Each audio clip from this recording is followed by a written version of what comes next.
ভারতেও ঢুকে পড়েছে এইচএমপিভি ভাইরাস। গুজরাটে 1 ও কর্ণাটকে 2 আক্রান্তের খোঁজ মিলেছে। অপরদিকে কলকাতায়ও মিলেছে আক্রান্তের খোঁজ। এই 4 জন আক্রান্তই শিশু। প্রত্যেকের রিপোর্ট পজিটিভ এসেছে।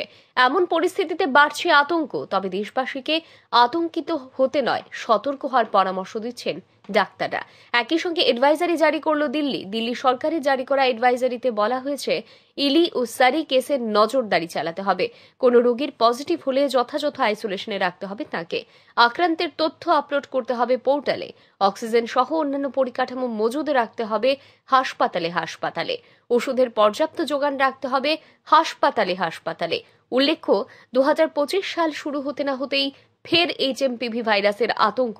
ঠিক করোনার সময় যেভাবে আতঙ্কিত হয়ে পড়েছিলেন সাধারণ নাগরিক, এবার এইচএমপিভির খবর সামনে আসতেই ধীরে ধীরে ভয় বাড়ছে। তবে চিকিৎসকরা বারে বারে বলছেন আতঙ্কিত না হতে।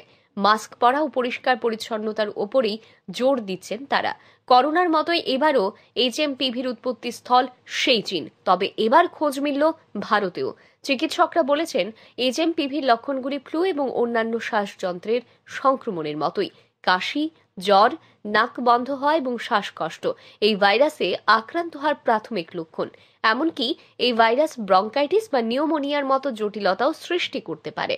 মূলত বয়স্ক বাচ্চারা বেশি আক্রান্ত হলেও সব বয়সী মানুষদের মধ্যেই আক্রান্তের সম্ভাবনা রয়েছে।